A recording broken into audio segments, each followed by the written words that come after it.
Hello everyone, আজকে একটা কথা বলি যে আমি যে তোমাদেরকে পড়াই না, আমি যখন যে ভিডিওগুলো দিয়েছি এতদিন ধরে এবং যে টপিকগুলো আমি তোমাদের পড়াচ্ছি না, সেই টপিকগুলো পড়ানোর আগে আমি মেনলি সেই টপিকগুলোর ওপরে ভিডিও দেখি যে কোন কোন শিক্ষক তোমাদের এই বিষয়ে ভিডিও আপলোড করেছে এবং দিয়েছে, ভিডিও আছে।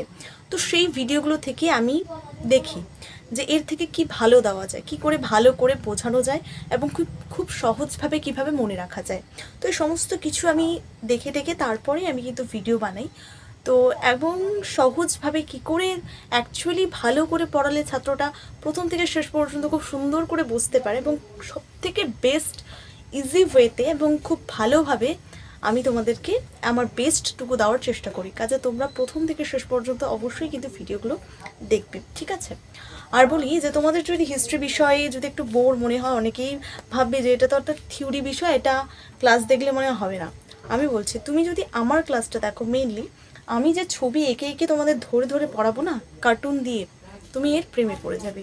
আমি এটুকু বলতে পারি, হিস্ট্রি বিষয়ের তুমি প্রেমে পড়ে যাবে। এবং বাদবাকি যে সাবজেক্টগুলো আমি পড়াচ্ছি, সেখানকার জিওগ্রাফি হোক, সেটা এডুকেশন বিষয় হোক, ইংলিশ বিষয় হোক, সমস্ত কিছু বিষয়ে তুমি প্রেমে পড়ে যাবে। কারণ আমি এমন করে পড়াই যাতে তোমরা বুঝতে পারো এবং তার সাথে সাথে পড়াশোনার যে একটা বোরিংনেস আছে সেটাও যাতে কেটে যায়। খুব সুন্দরভাবে আমি তোমাদেরকে এক্সপ্লেন করে দিই, খুব ইজি ওয়েতে। তো অবশ্যই তোমরা ভিডিওগুলো দেখতে থাকো, ঠিক আছে?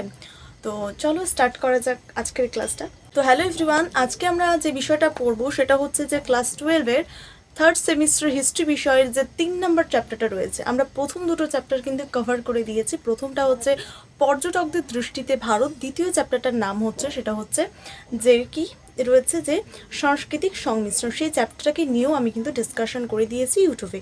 সেই ভিডিওগুলো যদি তুমি এখনও দেখে না থাকো, অবশ্যই কিন্তু ভিডিওগুলো দেখে আসো, খুব হেল্পফুল অনেক ভিডিও, ঠিক আছে? তো আজকে আমি মেইনলি পড়াবো হচ্ছে যে চ্যাপ্টারটা, এই চ্যাপ্টারটা যদি তোমরা যে তিনটে চ্যাপ্টারটা রয়েছে, অর্থাৎ প্রথম ভিডিও, দ্বিতীয় ভিডিও এবং তৃতীয় যে ভিডিওটা রয়েছে, এই তিনটা ভিডিও যদি তোমরা ভালোভাবে দেখে থাকো, অবশ্যই এখান থেকে এই তিনটা চ্যাপ্টার থেকে 20 নাম্বার কিন্তু তোমরা পেয়ে যাচ্ছ, ঠিক আছে? এই যে আমি প্রশ্নগুলো দিয়েছি, এবং যদি তোমরা আমার কাছ থেকে নোট নিতে চাও, অবশ্যই স্ক্রিনে দেওয়া নাম্বারে হোয়াটসঅ্যাপ করো। তো চলো আজকের এই চ্যাপ্টারটা শুরু করি পড়ানো, ঠিক আছে? তো প্রথমেই আসি যে এখানে ব্যাপারটা কি রয়েছে, আঞ্চলিক রাজধানী ও রাজ্য গঠন।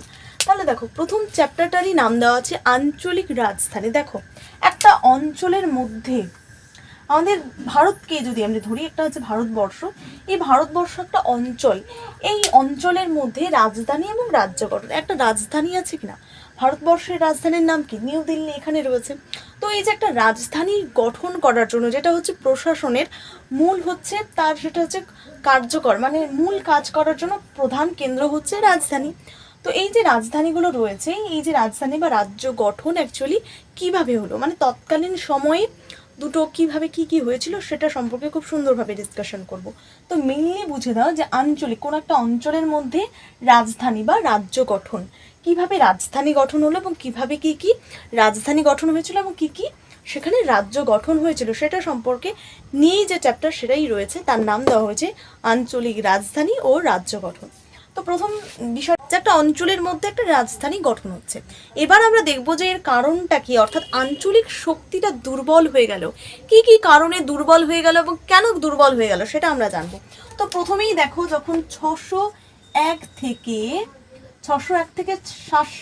700 খ্রিস্টপূর্বাব্দ, ঠিক আছে? এটা কিন্তু খ্রিস্টপূর্বাব্দ,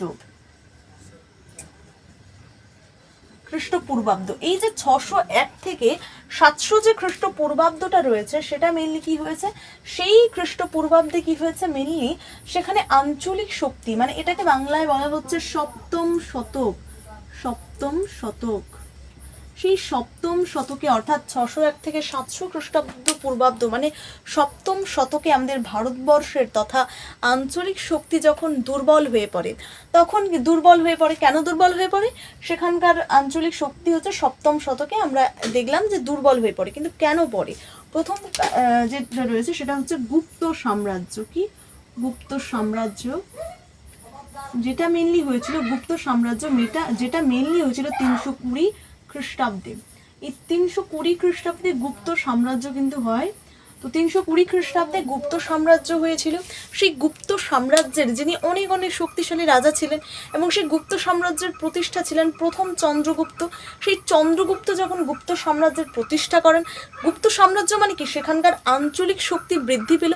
কিন্তু এই চন্দ্রগুপ্ত যখন প্রথম চন্দ্রগুপ্ত মারা গেলেন, তখন কি হলো, ধীরে ধীরে দুর্বল শাসকরা আসলো, সেই সিংহাসনে দুর্বল শাসকরা বসলো, যার কারণে কি হলো, একসময় গুপ্ত সাম্রাজ্যও কিন্তু পতন ঘটলো।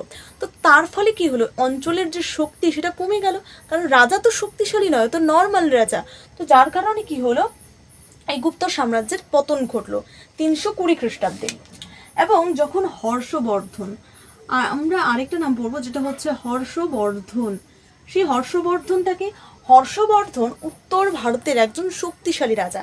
এই যে উত্তর ভারত দেখছো, সেই উত্তর ভারতের একজন ভারতবর্ষের উত্তর ভারতে একজন শক্তিশালী রাজা ছিলেন হর্ষবর্ধন। এই হর্ষবর্ধন তিনি খুব শক্তিশালী রাজা ছিলেন। তিনি প্রথম দিক থেকে শেষ পর্যন্ত খুব সুন্দরভাবে কিন্তু সে দেশটাকে বাঁচিয়েছিলেন। বিভিন্ন যুদ্ধ থেকে শুরু করে অনেক যুদ্ধ থেকে, দেশের আক্রমণাত্মক থেকে কিন্তু বাঁচিয়েছেন, দেশকে সুরক্ষিত রেখেছেন, দেশের মানুষদেরকে তারা হচ্ছে সুরক্ষিত রেখেছেন। ঠিক আছে, কিন্তু যেটা মেইন কারণ হচ্ছে যে তিনি যখন মারা যান, কত খ্রিস্টাব্দে 647 যখন তিনি মারা যান, মারা যাওয়ার পরে কি হবে, একটা শক্তিশালী রাজা সে তার মৃত্যু হলো, যার ফলে কি হলো, সেখানকার যে শক্তি সেটা কি হবে, কমে যাবে। কারণ দেখো, শক্তিশালী যদি রাজা মারা যায় এবং সেই সিংহাসনে যদি একটা কোনো রকম জ্ঞান নেই, বিচক্ষণ নেই, এছাড়া পাশাপাশি কোনো রকম উন্নয়নমূলক করার কিছু রকম তার মধ্যে কোনো মেন্টালিটি নেই, সেই মানুষটা যদি সিংহাসনে বসে তাহলে তো হবে না। সিংহাসন বসা মানে তো সেখানকে ভালোভাবে দেশটাকে চালাতে হবে। কিন্তু যখন এই হর্ষবর্ধনের মৃত্যুর পর যখন নর্মাল মানে দুর্বল রাজা যখন সিংহাসনে বসলো, ফলে কি হলো, এই যে আঞ্চলিক শক্তি ধীরে ধীরে কিন্তু এই কারণগুলো এবং অন্যান্য কারণ রয়েছে, যার কারণে কিন্তু আমাদের ভারতবর্ষে আঞ্চলিক শক্তি কী হয়ে গেলো, কমে গেল। কত শতক, সেটা 7ম শতকে। তাহলে 7ম শতকে যখন আমাদের আঞ্চলিক শক্তিটা কি হয়ে গেল, কমে গেল, যার কারণে আমাদের এক সময় কি হলো, সুলতানি যুগ। শক্তি কমে যাওয়ার কারণে কি হবে, অন্য ধর্মের যারা মানুষ ছিলেন, ঠিক আছে, তুর্কিস্তানের যারা মানুষ ছিলেন, সেখানে প্রচলিত যে ইসলাম ধর্ম ছিল, সে ইসলাম ধর্মের মানুষেরা কি করলো, ভারতের দিকে এগোনোর চেষ্টা করলো। সুলতান যুগের যে মানুষগুলো রয়েছে, সুলতানি সাম্রাজ্য কিন্তু শুরু হলো। এই সুলতান যে মানুষরা রয়েছে, তারা কিন্তু কি করলো, তারা তো মুসলিম, সুলতান মানে কি মুসলিম, তো মুসলিম ধর্মের মানুষেরা কি করলো, ভারতবর্ষের দিকে এগোতে লাগলো। দেখো, আমাদের ভারতবর্ষ ছিল হিন্দু ধর্ম একটা সংখ্যাগরিষ্ঠ দেশ, হিন্দু ধর্মের মানে সনাতন ধর্মের বা হিন্দু ধর্মের হচ্ছে সংখ্যাগরিষ্ঠ দেশ, হিন্দু সংখ্যাগরিষ্ঠ দেশ ছিল আমাদের ভারতবর্ষ। এবার এই ভারতবর্ষে যখন হচ্ছে মুসলমানরা যখন ভারতবর্ষে প্রবেশ করলো, যার কারণে তারা কি করছে, সেই সুলতানি যুগে মানে সেটা হচ্ছে 1206 থেকে 1526, সেই সময়কালে যখন সুলতান যে রয়েছে তারা হচ্ছে সুলতানি যুগে তারা হচ্ছে মূলত কি করলো, তাদের সাম্রাজ্য বিস্তার করতে লাগলো। তারা বিভিন্ন অঞ্চল থেকে শুরু করে, গ্রাম থেকে শুরু করে, শহর থেকে শুরু করে, তারা প্রত্যেকটা স্থানে নিজেদের আধিপত্য প্রতিষ্ঠা করতে শুরু করলো। এবং তৎক্ষণাৎ আমাদের যে হিন্দু ধর্মের কিছু কিছু মানুষ ছিলেন এবং কিছু কিছু ঐক্যবদ্ধ মানুষ ছিলেন, যারা কি করলেন, তৎকালীন সময় নিজেদের ধর্মটাকে টিকিয়ে রাখার জন্য, আমাদের যে হিন্দু ধর্ম, সেই হিন্দু ধর্মকে টিকিয়ে রাখার জন্য দক্ষিণ ভারতের কিছু মানুষ হচ্ছে তাদের বিরুদ্ধে লড়াই করলেন। শুধুমাত্র কিটার জন্য লড়াই করলেন, বুঝতে পেরেছো, কিটার জন্য লড়াই করলেন, শুধুমাত্র হচ্ছে তারা হচ্ছে হিন্দু ধর্মটাকে বাঁচানোর জন্য, মানে কি মুসলমান ধর্ম থেকে হিন্দু ধর্মটাকে বাঁচানোর জন্য মূলত তারা কি করলেন, তাদের বিরুদ্ধে রুখে দাঁড়ালেন। এবং তারা অনেকগুলো মানুষ নিয়ে, ঐক্যবদ্ধ অনেকগুলো অঞ্চল নিয়ে, অনেক অঞ্চলের মানুষ নিয়ে তারা একটা সাম্রাজ্য গঠন করলেন। সেই সাম্রাজ্যটার নাম হচ্ছে বিজয়নগর সাম্রাজ্য। একটা সাম্রাজ্য প্রতিষ্ঠা করলেন, যার নাম কি, তাহলে একটা সাম্রাজ্য প্রতিষ্ঠা করলেন যার নাম কি, বিজয়নগর সাম্রাজ্য।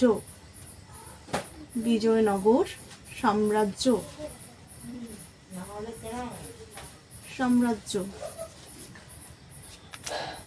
কনসেপ্ট ক্লিয়ার হয়েছে তো? আগে বোঝার চেষ্টা করো যে কনসেপ্ট ক্লিয়ার হয়েছে কি না। আমি কিন্তু আমার সব থেকে বেস্ট ইজি ওয়েতে এইভাবে কেউ তোমাদের বোঝাবে না, এটুকু আমি কিন্তু বুঝতে পারি। ঠিক আছে, কাজে মন দিয়ে দেখো এবং বুঝতে পারছো কিনা অবশ্যই আমাকে কমেন্টে বলো। যদি না বুঝতে পারো, আমি বারংবার বলছি, যদি বুঝতে না পারো অবশ্যই আমি আরেকবার তোমাকে বুঝিয়ে দেবো। তো দেখো, প্রথমেই আমরা বললাম যে বুঝতে পেরেছি, এখন শুরু করি। যে প্রথমেই দেখলাম যে আমাদের যে ভারতবর্ষের যে হিন্দু ধর্মের যারা মানুষ ছিলেন, তারা হিন্দু ধর্মটাকে টিকিয়ে রাখার জন্য মেনলি কী করলেন, মুসলমানদের বিরুদ্ধে কিন্তু রুখে দাঁড়ালেন। কেন? কারণ হিন্দু ধর্মকে বা হিন্দু সনাতন ধর্মকে রক্ষা করার জন্য মূলত তারা অনেকগুলো মানুষ নিয়ে কী করলেন, একটা সাম্রাজ্য গঠন করলেন, যেই সাম্রাজ্যটার নাম কি, বিজয়নগর সাম্রাজ্য। বোঝা গেল? তাহলে যদি প্রশ্ন আসে যে বিজয়নগর সাম্রাজ্যটি কেন গঠিত হয়, তাহলে এটা মূল কারণ, কেন গঠিত হয়, কারণ কি, মূল কারণ হচ্ছে সুলতান ধর্ম বা মুসলিম ধর্ম থেকে হিন্দু ধর্মকে রক্ষা করার জন্যই মেনলি হচ্ছে এই সাম্রাজ্যটা গঠিত হয়। এবার এই বিজয়নগর সাম্রাজ্যটা প্রশ্ন হতেই পারে, এটা কত সালে হলো, হুট করে তো আর হয়নি, এখন কিন্তু আর নেই। তো হুট করে তো আর বিজয়নগর সাম্রাজ্যটা হয়নি, এটা হওয়ার পেছনে এটা কত সালে হয়েছিল, এটা মূলত 1336 সালে, 1336 খ্রিস্টাব্দে এবং সালে বা খ্রিস্টাব্দে কিন্তু হয়েছিল বিজয়নগর সাম্রাজ্য। তাহলে 1336 খ্রিস্টাব্দে বা এই বিজয়নগর সাম্রাজ্যটা কিন্তু গড়ে উঠেছিল। এবার এই যে বিজয়নগর সাম্রাজ্যটা গড়ে উঠেছিল, বিজয়নগর দেখো প্রত্যেকটা সাম্রাজ্যের বলো, প্রত্যেকটা রাজ্যের বলো, ঠিক আছে, তার কিন্তু একটা নির্দিষ্ট একটা প্রশাসনিক কেন্দ্র থাকে। তো তেমনি যখন বিজয়নগর সাম্রাজ্যটা গড়ে উঠলো, তার একটা প্রশাসনিক কেন্দ্র রয়েছে, যেখানে তারা কী হবে, প্রশাসনিক যে সমস্ত কার্যকলাপ রয়েছে সেখানেই কিন্তু তারা কাজগুলো করবে। তো সেরকম আমাদের দেখো পশ্চিমবঙ্গের যদি আমরা দেখি, ঠিক আছে, সেখানকার মেইন হচ্ছে কলকাতায় যে সমস্ত যে প্রশাসনিক কাজকর্ম সেখানে হয়। তো তেমনি হচ্ছে যে বিজয়নগর সাম্রাজ্যের প্রশাসনিক কেন্দ্র যেটা ছিল সেটা হচ্ছে হাম্পি, বা বলতে পারো বিজয়নগর সাম্রাজ্যের রাজধানী ছিল কি, হাম্পি। এখানে হচ্ছে হাম্পি। তাহলে বিজয়নগরের সাম্রাজ্যের যে রাজধানী ছিল, তাহলে বিজয়নগর যে সাম্রাজ্যটা ছিল সেই সাম্রাজ্যের প্রশাসনিক কার্যকলাপগুলো করার জন্য, ঠিক আছে, সেটা একটা রাজধানী লাগবে। তো বিজয়নগর রাজ্যের রাজধানীর নাম কি ছিল, সেটা হচ্ছে হাম্পি ছিল। এবং এই বিজয়নগর সাম্রাজ্যটা কবে গঠিত হয়, এটা কমেন্টে লেখো যে কবে এই বিজয়নগর সাম্রাজ্যটা গড়ে ওঠে। এরপরে আসি যে বিজয়নগর সাম্রাজ্যটা যে গঠন করলো, সেখানকার মেনলি তো সেখানে অনেক মানুষ ঐক্যবদ্ধ হয়ে বিজয়নগর সাম্রাজ্যটা গড়ে উঠলো। এবার এই বিজয়নগর সাম্রাজ্যটা মেনলি একজন তো নেতা থাকতে হবে। দেখো, অনেকগুলো মানুষ কিন্তু লড়াই করে। কোনো আন্দোলন যখন তোমরা দেখো, যে তোমরা কোনো রকম আন্দোলন, কোনো রকম অসহযোগ আন্দোলন, আইন অমান্য আন্দোলন যদি তোমরা দেখো, তাহলে সেখানেও তোমরা দেখতে পাবে সেই আন্দোলনের একটা নেতৃত্ব থাকে, কোনো রকম নেতা থাকে, একটা নির্দিষ্ট নেতা থাকে, প্রধান একজন থাকে, যার কারণে নেতা কী করবে, প্রত্যেকটা মানুষকে ঐক্যবদ্ধ করবে এবং তাকে এই আন্দোলনে নিযুক্ত হওয়ার জন্য কিন্তু তাকে হচ্ছে বিভিন্ন রকমের কথা বলবে। তো প্রথমত নেতাটা ইম্পর্টেন্ট। প্রত্যেকটা দলে দেখো, প্রত্যেকটা কিছু আন্দোলনে দেখো, ঠিক আছে, মিটিং মিছিলে দেখো, একজন কিন্তু মেইন থাকে। তো মেইনলি বিজয়নগর সাম্রাজ্যটা যে গঠন করার পেছনে দুজন মানুষ কিন্তু গুরুত্বপূর্ণ ভূমিকা পালন করেছিল, এবং বলতে পারো যে বিজয়নগর সাম্রাজ্যের প্রতিষ্ঠা করেছিলেন হচ্ছে ওই দুজন মানুষ। আমরা পড়ি, কোনো রকম ভয় না পেয়ে এরকম ছবি আঁকো, ঠিক আছে, দুজন মানুষ ছিলেন। সেই দুজন মানুষের নাম কি, একটা নাম হচ্ছে এইচ, আরেকটার নাম হচ্ছে বি। তো এইচ দিয়ে হচ্ছে হরিহর এবং বি দিয়ে হচ্ছে বুক্ক। তো এই হরিহর এবং বুক্ক কি করেছিলেন, এই বিজয়নগর সাম্রাজ্যটা প্রতিষ্ঠা করেছিলেন। যদি প্রশ্ন আসে যে বিজয়নগর সাম্রাজ্যটি কে প্রতিষ্ঠা করেন, এটা হচ্ছে হরিহর এবং বুক্ক এই বিজয়নগর সাম্রাজ্যটি কি করেন, প্রতিষ্ঠা করেন। কত সালে, 1336 সালে। এই প্রশ্নটা কিন্তু ভেরি ভেরি ইম্পর্টেন্ট কোশ্চেন, অবশ্যই তোমরা কিন্তু মুখস্থ করার চেষ্টা করবে। এবার যে আসি যে বিজয়নগরের সাম্রাজ্য, আমরা দেখলাম রাজধানীর নাম, আমরা একটা রাজধানী দেখলাম, সেই রাজধানীটার নাম কি, হাম্পি। তাহলে বিজয়নগরের যে রাজধানী ছিল সেটার নাম কি, হাম্পি, এতক্ষণ আমরা দেখলাম। এবং সেখানকার বিজয়নগরের রাজ্যের যে প্রতিষ্ঠা করেছিলেন সেটা হচ্ছে হরিহর এবং বুক্ক। এবার যদি আমি হরিহর সম্পর্কে একটু জানি, যে হরিহররা মেনলি কিন্তু 5 ভাই ছিলেন। এরা কিন্তু 5 ভাই ছিলেন। তাহলে কয় ভাই ছিলেন, 5 ভাই ছিলেন। এক ভাই, দুই ভাই, তিন ভাই, চার ভাই, পাঁচ ভাই। তাহলে হরিহররা মেনলি কয় ভাই ছিলেন? 5 ভাই ছিলেন। তাহলে হরিহররা মেনলি কয় ভাই ছিলেন? 5 ভাই কিন্তু ছিলেন। এবং এই যে হরিহর, তিনি প্রথম কিন্তু বিজয়নগর সাম্রাজ্যটা প্রতিষ্ঠার পর তিনি কিন্তু প্রথম সেই সিংহাসনে বসেন কি? হরিহর, প্রথম হরিহর। এবং তার যে একজন মন্ত্রী ছিলেন, এই হরিহরের একজন, দেখো রাজা তো আর এমনি থাকে না, মন্ত্রী থাকে। কিন্তু তোমরা গোপাল ভাঁড় অনেকেই দেখেছো, সেই গোপাল ভাঁড়ের সামনেই কিন্তু একটা কি আছে? মন্ত্রী আছে, ঠিক আছে? তো এরকম বিজয়নগর সাম্রাজ্যের যে রাজা ছিল প্রথম হরিহর, তার মন্ত্রী ছিল। তার মন্ত্রীটার নাম কি? খুবই গুরুত্বপূর্ণ কোশ্চেন, মনে রাখবে যে তার হরিহরের একজন মন্ত্রী ছিলেন। একজন কি ছিলেন? মন্ত্রী ছিলেন।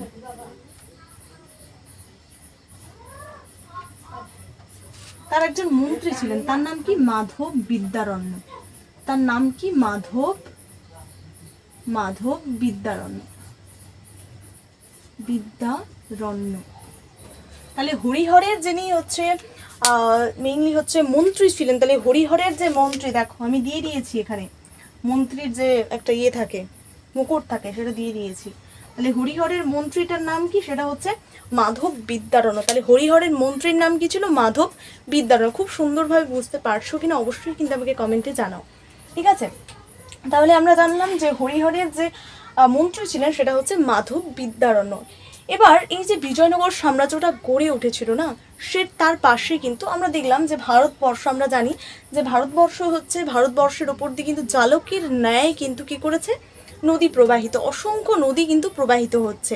ভূগোলে জানো তোমরা এই বিষয়টা, যে তার জন্য ভারতকে নদীমাতৃক দেশ কিন্তু বলা হচ্ছে। কেন? কারণ নদী মাতা মানে হচ্ছে এখান থেকেই অনেক নদী কিন্তু উৎস, ঠিক আছে? তো যার কারণেই ভারতকে নদীমাতৃক দেশ বলা হয়। তো এই যে সাম্রাজ্য, বিজয়নগর সাম্রাজ্যটাতে গড়ে উঠেছিল, এই বিজয়নগর সাম্রাজ্যটা যে গড়ে উঠেছিল, সেই গড়ে উঠেছিল একটা নদীর তীরে। সেই নদীটার নাম কি? তাহলে বিজয়নগর সাম্রাজ্যটা একটা নদীর তীরে গড়ে উঠেছিল, যেটার নাম কি? তুঙ্গভদ্রা নদী। তাহলে বিজয়নগর যে সাম্রাজ্যটা গড়ে উঠেছিল সেটা কি নদীর তীরে? এটা হচ্ছে তুঙ্গভদ্রা নদীর তীরে। তুঙ্গভদ্রা নদী। তাহলে বিজয়নগর সাম্রাজ্যটা কোন নদীর তীরে গড়ে উঠেছিল যদি প্রশ্ন আসে, তাহলে উত্তর কি হবে? তুঙ্গভদ্রা নদীর তীরে বিজয়নগর সাম্রাজ্যটা গড়ে উঠেছে। এবার যদি দেখি বিজয়নগর সাম্রাজ্যের আরো কিছু বিষয় আমরা কিন্তু জানবো না, যে তুঙ্গভদ্রা নদীর তীরে হচ্ছে মেনলি বিজয়নগর সাম্রাজ্যটা গড়ে উঠলো। কিন্তু এবার আমরা দেখবো যে বিজয়নগর সাম্রাজ্যের, দেখো আমাদের ভারতবর্ষে কি আছে? অনেক টাকা রয়েছে, অনেক কয়েন রয়েছে, অনেক নোট রয়েছে, তাই না? আমরা এগুলো ছাড়া কি চলতে পারবো? তুমি যাও তো একটা দোকানে, বলো তো আমার 1 কেজি আলু লাগবে, আমার টমেটো লাগবে, তুমি যদি বলো তোমাকে এমনি এমনি দেবে? থোড়ি না দেবে। যদি পরিচয় হয় তা তো আলাদা ব্যাপার, আমি হলে তোমাদের দিয়ে দেবো, এটা আলাদা ব্যাপার। আমি তোমাদেরকে বলছি যে মেইন যেটা কোশ্চেন, যে হচ্ছে তোমাদেরকে কেউ দিবে না, তোমাকে আগে টাকা দিতে হবে তাকে, যে তুমি কতটা নেবে না নেবে তার সপক্ষে তোমাকে টাকা দিতে হবে। তো সেই জন্য আমাদের যে মেনলি বিজয়নগর সাম্রাজ্যটা গড়ে উঠেছিল, সাম্রাজ্য গড়ে উঠলো ঠিকই, এবার তো সবাইকে টাকা দিতে হবে। তুমি আমি সবাই মিলেই লড়াই করেছি বলে টাকা ছাড়া আমরা কিভাবে চলবো? তো সেখানে মেনলি কি ছিল? বিজয়নগর সাম্রাজ্যের মুদ্রা ছিল। কি ছিল? মুদ্রা ছিল। ধরো 1 টাকা আমি দিচ্ছি, ঠিক আছে? তো এখানকার মুদ্রা ছিল। তাহলে বিজয়নগর সাম্রাজ্যে কি ছিল? এক ধরনের মুদ্রা ছিল। সেই মুদ্রার নাম দেওয়া হচ্ছে প্যাগোডা। কি? প্যাগোডা। তাহলে বিজয়নগর রাজ্যের যে প্রচলিত মুদ্রার নাম কি ছিল? তাহলে এটার উত্তরটা কি হবে? প্যাগোডা। প্যাগোডা ছিল বিজয়নগর সাম্রাজ্যের মুদ্রার নাম। ইম্পর্টেন্ট প্রশ্ন, যেটা ইম্পর্টেন্ট বলাও ভুল হবে, খুবই খুবই গুরুত্বপূর্ণ প্রশ্ন, যেটা হচ্ছে যে এই যে দক্ষিণ ভারতে আমাদের, তুমি বলো যে আমাদের যে সাম্রাজ্য, অর্থাৎ বিজয়নগর সাম্রাজ্যটা যে গড়ে উঠলো, সেই গড়ে ওঠার পেছনে বলো তো কোন দিকে গড়ে উঠেছে? উত্তর, দক্ষিণ, পূর্ব, পশ্চিম, কোন দিকে গড়ে উঠেছে? অবশ্যই কি দক্ষিণ ভারতে কিন্তু গড়ে উঠেছে। কোন ভারতে? দক্ষিণ ভারতে। তাহলে যদি প্রশ্ন আসে যে বিজয়নগর রাজ্যটি কোন ভারতে গড়ে উঠেছে, এটার উত্তরটা কি হবে? দক্ষিণ ভারতে। এবং যদি প্রশ্ন আসে যে 14 শতকে দিল্লির অধীনতা ছিন্ন করে যে দক্ষিণ ভারতে একটা স্বাধীন রাজ্য প্রতিষ্ঠা হয়, তার নাম কি? তাহলে এটা কি হবে? বিজয়নগর রাজ্য। যদি প্রশ্নটা এরকমই আসে যে দক্ষিণ ভারতে গঠিত একটা সাম্রাজ্যের নাম বলো, তাহলে কি হবে? বিজয়নগর সাম্রাজ্য। কারণ এটা মেনলি কোথায় গড়ে উঠেছে? দক্ষিণ ভারতে। তাই দক্ষিণ ভারত যদি কথাটা থাকে এবং সাম্রাজ্য কথাটা যদি থাকে, তাহলে উত্তরটা কি হবে? বিজয়নগর বিজয়নগর সাম্রাজ্য, কারণ সেটা মেনলি দক্ষিণ ভারতে দক্ষিণ দিকে কিন্তু গড়ে উঠেছে। তাহলে এটা হচ্ছে চতুর্দশ শতকে দিল্লির অধীনতা, মানে দিল্লিতে তো মেনলি দিল্লির যে শাসন যে সমস্ত কার্যকর ছিল তাদের ওপর, মানে দিল্লির অধীনেই তারা সমস্ত ছিল, তারা সেই মানুষগুলো পুরো ভারতটাই কি দিল্লির অধীনে ছিল। দিল্লির রাজা যেটা বলবে, মোহাম্মদ বিন তুগলক, তাদের সময়কালে তারা যেটা বলবে সেটাই মেনে নেবে। কিন্তু তাদের এক সময় কি হলো, তারা এক সময় ক্ষুব্ধ হয়ে গেল, দেখলো যে মুসলিমরা আমাদের দেশকে কেড়ে নিচ্ছে, আমাদের দেশে আধিপত্য প্রতিষ্ঠা করছে, তারা খেপে গেল এবং দিল্লি থেকে দিল্লির যে নিয়ম কানুন সেটা হচ্ছে ছেড়ে দিয়ে তারা মূলত সবাই ঐক্যবদ্ধ হয়ে, দক্ষিণ ভারতের মানুষগুলো সবাই ঐক্যবদ্ধ হয়ে একটা সাম্রাজ্য গঠন করলো, যার নাম হচ্ছে বিজয়নগর সাম্রাজ্য। এবং আরেকটা গুরুত্বপূর্ণ প্রশ্ন আমি তোমাদেরকে বলে দিয়েছি এতক্ষণ, যে বিজয়নগর সাম্রাজ্যের রাজধানীর নাম কি, এটা কিন্তু খুব গুরুত্বপূর্ণ প্রশ্ন। এখনও পর্যন্ত আমি যে গুরুত্বপূর্ণ প্রশ্নগুলো এখান থেকে আসবে সেই প্রশ্নগুলো কিন্তু আমি বলে দিয়েছি, এবং আরও কিছু প্রশ্ন আমরা কিন্তু জানবো। এই বোর্ডটা আগে মুছে দিচ্ছি। দেখো যে বিজয়নগর যে সাম্রাজ্যটা গড়ে উঠলো, দেখো আমরা জানি যে একটা সাম্রাজ্য বা রাজ্য যখন গঠিত হয় সেখানে কি হয়, অনেক রাজা অনেক রাজবংশ সেখানে কিন্তু শাসন করে। দেখো একটা সাম্রাজ্য যখন চলতে থাকে না, এবং এই বিজয়নগর সাম্রাজ্য কিন্তু অনেক দিন পর্যন্ত চলেছিল, দীর্ঘস্থায়ী কিন্তু ছিল। এবং যখন আমরা দেখি যে একটা সাম্রাজ্য বা অঞ্চল যখন বা কোনো পদে যখন একটা ধরো মানুষ একটা চাকরি করছে, হুট করে তো আর সেখান থেকে তাকে বের করে দেওয়া হয় না, সেটা দীর্ঘদিন যাবত একটা সময় আছে যার কারণে সে হচ্ছে বেরিয়ে আসে চাকরি থেকে। 60 বছর হলে সে চাকরি করতে পারে না। তো তেমনি হচ্ছে বিজয়নগর সাম্রাজ্যে শুধুমাত্র যে দুজন, হরিহর আর বুক্ক, এই দুজন মানুষই যে শুধুমাত্র সেখানে সাম্রাজ্য প্রতিষ্ঠা করছেন সেটা কিন্তু একদমই না। সেখানে আরও 4টা রাজবংশ ছিল। কটা? তাহলে বিজয়নগর সাম্রাজ্যে কয়টি রাজবংশ ছিল? 4টা রাজবংশ ছিল। এবং সেই 4টি রাজবংশই কী করতো হচ্ছে বিজয়নগর সাম্রাজ্যে, সেখানে তারা হচ্ছে সিংহাসনে বসতো এবং তারা মেনলি একের পর এক সিংহাসনে বসতো, মানে বসেন, এবং সেখানকার যে রাজধানী বা রাজ্যটাকে তারা কিন্তু সাম্রাজ্যটাকে খুব সুন্দরভাবে পরিচালিত করার চেষ্টা করতেন। ঠিক আছে, তো আমরা সেই 4টা রাজবংশ যেখান থেকে কিন্তু প্রতিবার আমি বলবো সেখান থেকে কিন্তু প্রশ্ন আসেই। তো এই 4টা ভালো করে একটু মুখস্থ বা ক্যারি করে নিয়ে বুঝে শুনে পড়লে ভালো হবে।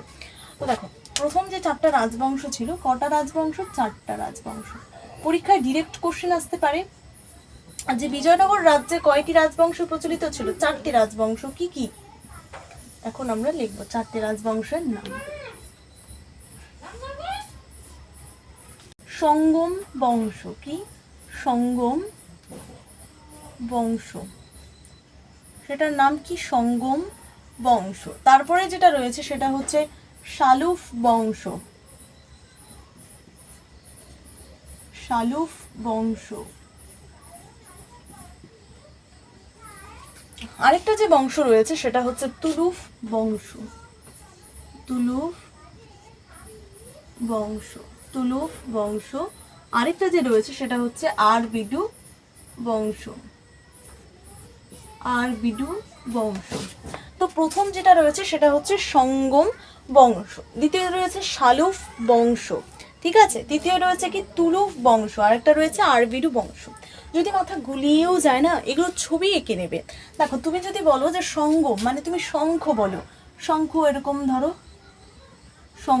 শঙ্খ দিয়ে মনে লাগলে এই যে শঙ্খের একটা ছবি, জানি হয়নি, তোমরা এইভাবে কিন্তু মনে রাখার চেষ্টা করবে, মনে রাখার জন্য আঁকছি এটা। তো ধরো একটা শঙ্খ মানে কি? শঙ্খ মানে কি? প্রথমেই রয়েছে শঙ্খ, শঙ্খ মানে সঙ্গম বংশ। দ্বিতীয় রয়েছে কি শালুক, এখানে ধরো একটা সাপ, একটা ধরো একটা সাপ, ঠিক আছে। তো এখানে শালুফ বংশ মানে কি? ধরে নাও একটা সাপ, ভয় পেও না, ঠিক আছে। তো একটা রয়েছে তুলুফ বংশ, তাহলে এটা ধরে নাও,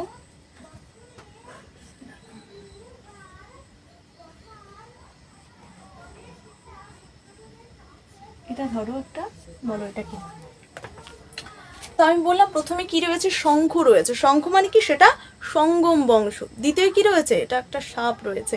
সাপ মানে কি? সেখানে শালুফ বংশ। সাপ মানে কি? শালুফ বংশ। এরপরে রয়েছে কি? এটা কি? এটা তেঁতুল। কি? তেঁতুল। তাহলে তেঁতুল যদি হয় তাহলে এটা তেঁতুল দিয়ে কি হবে? তুলুফ বংশ হবে। তাহলে তেঁতুল দিয়ে কি হবে? তুলুফ বংশ হবে। আর বিডু বংশ, আয়, তাহলে সেটা হবে কি? সেটা হচ্ছে, তুমি ধরো কাউকে হাই করে দিচ্ছ, আয় আয়, তাহলে সেটা হচ্ছে আরবিডু বংশ। তাহলে প্রথম কি রয়েছে, শঙ্খ রয়েছে, যেটা হচ্ছে সঙ্গম বংশ। দ্বিতীয়ত সেখানে কি রয়েছে, সাপ রয়েছে, তার মানে শালুফ বংশ। তৃতীয়ত কি রয়েছে, তেঁতুল রয়েছে, তাহলে এটা কি তুলুফ বংশ। আর কি রয়েছে, আয়, তাহলে এটা হচ্ছে কি আরবিডু বংশ। এইভাবে কিন্তু মনে রাখবেন। তো এইভাবে মনে রাখলে যে কি কি বংশ রয়েছে, 4টা রাজবংশ রয়েছে। প্রথম বংশের নাম সঙ্গম বংশ। এবার সঙ্গম বংশের যে রাজারা মেনলি ছিলেন, এই সঙ্গম বংশের যে রাজা ছিলেন, সেই রাজবংশের সঙ্গে যুক্ত ছিলেন হচ্ছে হরিহর এবং বুক্ক। এই হরিহর এবং বুক্ক কিন্তু সঙ্গম রাজবংশের রাজা ছিলেন। ঠিক আছে, প্রথম বংশটার নাম কি সঙ্গম বংশ, এবং সঙ্গম বংশের রাজা ছিলেন হরিহর এবং বুক্ক। এবং হরিহরের পরে কিন্তু বিজয়নগরের সিংহাসনে বসেন কি বুক্ক, এটা মনে রাখবেন। এবার দেখো, কারণ দুজনই তো একেবারে সিংহাসনটা নিতে পারে না, সিংহাসনে তো আসন একটাই থাকে। এরপরে বলি যে সঙ্গম বংশটা যে রয়েছে, সঙ্গম বংশের প্রথম যে প্রতিষ্ঠাতা বা প্রধান যে শ্রেষ্ঠ যে যারা ছিলেন সেটা হচ্ছে হরিহর এবং বুক্ক। এবং সঙ্গম বংশের শ্রেষ্ঠ রাজা যিনি ছিলেন তিনি হচ্ছে দ্বিতীয় দেবরায়, শ্রেষ্ঠ রাজা। এই সঙ্গম বংশের শ্রেষ্ঠ রাজা কে ছিলেন, দ্বিতীয় দেবরায়। কে ছিলেন, দ্বিতীয় দেবরায়। এই দ্বিতীয় দেবরায় ছিলেন সঙ্গম বংশের শ্রেষ্ঠ রাজা। তাহলে সঙ্গম বংশের শ্রেষ্ঠ রাজা কে ছিলেন, দ্বিতীয় দেবরায়। তো দ্বিতীয় দেবরায় যে ছিল তিনি হচ্ছে সঙ্গম বংশের শ্রেষ্ঠ রাজা। বারংবার এটা কোশ্চেন্স কিন্তু খুব গুরুত্বপূর্ণ, অবশ্যই মনে রাখার চেষ্টা করবে। তো সঙ্গম বংশের শ্রেষ্ঠ রাজা কে ছিলেন, দ্বিতীয় দেবরায়। বা যদি প্রশ্ন আসে যে সঙ্গম বংশের প্রথম রাজা কে ছিলেন, তাহলে সেটা হবে দ্বিতীয় দেবরায় হচ্ছে সঙ্গম বংশের শ্রেষ্ঠ রাজা ছিলেন। এরপরে যেটা রয়েছে দ্বিতীয় দেবরায়ের কিছু কোশ্চেন্স আমি তোমাদেরকে বলে দিই, গুরুত্বপূর্ণ কোশ্চেন্স। তো দ্বিতীয় দেবরায়ের সময়কালে না দুজন পর্যটক মেনলি ভারতে এসেছিলেন। আমরা জানি পর্যটকদের দৃষ্টিতে যখন আমরা ভারত চ্যাপ্টারটা পড়ি সেখানে আমরা কিন্তু এই সম্পর্কে পড়েছি, কারণ কার রাজত্বকালে কি এসেছিলেন, তাই না? কার রাজত্বকালে কে এসেছিলেন, কত খ্রিস্টাব্দে এসেছিলেন, কবে মারা গেছিলেন, কবেই সেখানে ফিরে গেছিলেন, সমস্ত কি বিবরণ দিয়েছে, সমস্ত কিছু সম্পর্কে জেনেছি। তো এখন আমরা জানবো যে দ্বিতীয় দেবরায় যখন বিজয়নগর সাম্রাজ্যে যখন তিনি হচ্ছে রাজত্ব করছিলেন, যখন সিংহাসনে ছিলেন, তার সময়কালে মানে দ্বিতীয় দেবরায়ের সময়কালে দুজন ইটালির পর্যটক এসেছিলেন। কোথাকার ইটালির পর্যটক দুজন এসেছিলেন, তাদের নাম বলে দিই। তাদের দ্বিতীয় দেবরায়ের সময় দুজন পর্যটক কিন্তু এসেছিলেন। দুজন পর্যটক ভারতে কোথায় এসেছিলেন, বিজয়নগরে আসেন। বিজয়নগরে কিন্তু দুজন পর্যটক আসেন। কজন পর্যটক, দুজন পর্যটক। প্রথম পর্যটকের নাম হচ্ছে তারা কিন্তু মেনলি ইটালির পর্যটক ছিলেন। ঠিক আছে, ইটালির পর্যটক দুজন পর্যটক মেনলি হচ্ছে দ্বিতীয় দেবরায়ের সময়কালে আসেন। প্রথম পর্যটকটার নাম হচ্ছে প্রথমটা হচ্ছে নিকোলা কন্টি।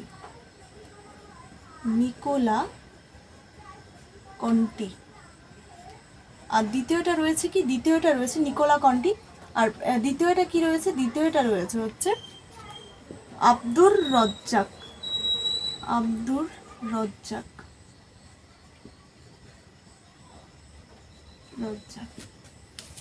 তাহলে এতক্ষণ পর্যন্ত আমরা দেখলাম যে বিজয়নগর যে সাম্রাজ্যটা রয়েছে, সেই বিজয়নগর সাম্রাজ্যের একটা রাজবংশ হচ্ছে সঙ্গম বংশ। এবং সেই সঙ্গম বংশের সময়কালে একজন শ্রেষ্ঠ রাজা ছিলেন, তার নাম হচ্ছে দ্বিতীয় দেবরায়। এবং তিনি যখন রাজ্য সামলাচ্ছিলেন, বিজয়নগর সাম্রাজ্যের সিংহাসনে বসেছিলেন, তখন দুজন ইটালির পর্যটক আসে। ঠিক আছে, পারস্যের পর্যটক ছিলেন কিন্তু আব্দুর রজ্জাক, মানে ইরান যেটা। আর শুধুমাত্র ইটালির পর্যটক ছিলেন কিন্তু নিকোলা কন্টি। এখান থেকেও প্রশ্ন আসতে পারে যে ইটালির একজন পর্যটকের নাম কি ছিল, সেটা হচ্ছে নিকোলা কন্টি। তো তারা যখন নিকোলা কন্টি এবং আব্দুর রজ্জাক, তাহলে যদি প্রশ্ন আসে যে দ্বিতীয় দেবরায়ের সময়কালে কোন পর্যটক বা কোন দেশের পর্যটক ভারতের বিজয়নগর সাম্রাজ্যে আসেন, তাহলে সেটা হবে দ্বিতীয় দেবরায়। দ্বিতীয় দেবরায়ের সময়কালে কে এসেছিলেন, আব্দুর রজ্জাক এবং নিকোলা কন্টি। তারা ছিলেন ইটালির পর্যটক, তারা বিজয়নগর সাম্রাজ্যে এসেছিলেন। এরপর যেটা গুরুত্বপূর্ণ সেটা হচ্ছে যে এই নিকোলা কন্টি এবং আব্দুর রজ্জাক যেহেতু তারা কোথায় আসেন, বিজয়নগরে আসেন। তো বিজয়নগরে আসার পর তারা বিজয়নগর, দেখো তুমি যদি মেলা বাড়ি যাও, তুমি যদি বিয়ে বাড়ি যাও তাহলে তুমি অবশ্যই বলবে যে খুব প্যান্ডেলটা খুব সুন্দর সাজিয়েছে, তাহলে তুমি সেটার কি দিচ্ছ, একটা বিবরণ দিচ্ছ। তুমি কোথাও রেস্টুরেন্টে যাচ্ছ খুব সুন্দর সুন্দর খাওয়া খেলে, তাহলে বলবে যে হ্যাঁ ওই খাওয়াটা আমার খুব ভালো লেগেছে, খুব সুন্দর ছিল, তাহলে সেটা সম্পর্কে গেলে এবং সেখানকার কিছু বর্ণনা তুমি দিলে, সেটা তো বর্ণনা। তো তারা যখন বিজয়নগর সাম্রাজ্যে আসে, এই যে আব্দুর রাজ্জাক এবং নিকোলা কন্টি যখন বিজয়নগর সাম্রাজ্যে আসে, তারা বিজয়নগর সাম্রাজ্য সম্পর্কে কিছু বলে। দুটো পয়েন্ট আমি বলবো তারা মূলত বলেছিলেন। প্রথম পয়েন্ট কি, তারা বিজয়নগর সাম্রাজ্যে যে 300টি বন্দর রয়েছে, 300টি বন্দরের কথা বলেন, 300টি বন্দর আছে। তো তারা আব্দুর রাজ্জাক এবং ইটালির যে পর্যটক নিকোলা কন্টি, তারা মূলত কি বলেছিলেন, যে বিজয়নগর সাম্রাজ্যে 300টি বন্দরের কথা বলেছিলেন আব্দুর রাজ্জাক এবং নিকোলা কন্টি। আবার কি বলেছে, দ্বিতীয়ত হচ্ছে হাতি, সোনা, হাতি, সোনা, দামি পাথর, দামি পাথর, দামি পাথর। তো বলে আবার বলেছিলেন, তো প্রথম পয়েন্টটা হয়ে গেল 300টি বন্দর রয়েছে। আবার দ্বিতীয় বলেছেন কি, সেই বিজয়নগর সাম্রাজ্যে হাতি পাওয়া যেত, সোনা পাওয়া যেত, এছাড়া কি, এছাড়া সেখানে দামি পাথর পাওয়া যেত। এই সমস্ত বর্ণনা কিন্তু তারা দিয়েছিলেন। কোথা থেকে, বিজয়নগর সাম্রাজ্যে যখন তারা ঘুরতে গেছিলেন তখন মূলত বলেছিলেন হাতি পাওয়া গেছিল, সোনা পাওয়া গেছিল এবং সেখানকার দামি পাথর পাওয়া যায় বলে তারা কিন্তু বর্ণনা দিয়েছেন। তাহলে দ্বিতীয় দেবরায়ের সম্পর্কে মানে এক্সট্রা যে ইনফরমেশনটা রয়েছে সেটা আমি তোমাদেরকে বললাম। এটা এখন বুঝবো। এখন আমরা আলোচনা করব যে শুধুমাত্র তো সঙ্গম বংশের একজন রাজা তিনি ছিলেন। একটা বংশ মানে কি, তার পরবর্তী অনেকগুলো তার তার ভাই বা তার বাচ্চা, এরকম করে তো বংশটা হয়। তো সঙ্গম বংশের প্রথমটা যেটা ছিলেন দ্বিতীয় দেবরায়, তিনি শ্রেষ্ঠ রাজা ছিলেন, তার সম্পর্কে জানলাম। এবার সুন্দর করে বসে তিনি হচ্ছে সাম্রাজ্যটা চালালেন। এরপরে কে বসলো, তাই না, প্রশ্ন আসতেই পারে যে দ্বিতীয় দেবরায়ের পর বিজয়নগর সাম্রাজ্যের সিংহাসনে কে বসেন, তাহলে সেটা কি, সেটা হচ্ছে মল্লিকার্জুন। সেটা 2 নাম্বার কি, মল্লিকার্জুন, মল্লিকার্জুন, মল্লিকার্জুন। তো মল্লিকার্জুন, তো দ্বিতীয় দেবরায়ের পরে কে বসেন সিংহাসনে, দ্বিতীয় মল্লিকার্জুন।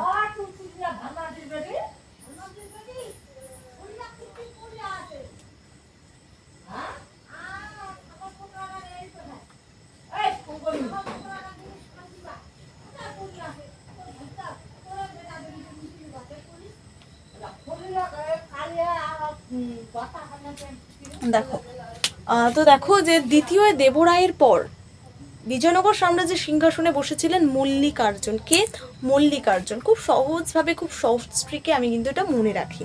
আমি যে এত কিছু পড়াচ্ছি, আমার কিন্তু পরীক্ষা হয়ে গেছে এবং আমি এটা পড়ার পর তোমাদেরকে কিন্তু পড়াচ্ছি শুধুমাত্র একবার রিভিশন। কেন মনে আছে, কারণ আমি যেভাবে ছবি তৈরি করি ব্রেনে, সেভাবে আমার মনে থাকে। তো দেখো প্রথমে মল্লিকার্জুন, তাহলে দ্বিতীয় দেবরায়ের পরে কে ছিলেন, মল্লিকার্জুন সিংহাসনে বসেন। মল্লিকার্জুন সম্পর্কে কিছু নেই, শুধুমাত্র যে প্রশ্নটা বললাম সেটাই গুরুত্বপূর্ণ।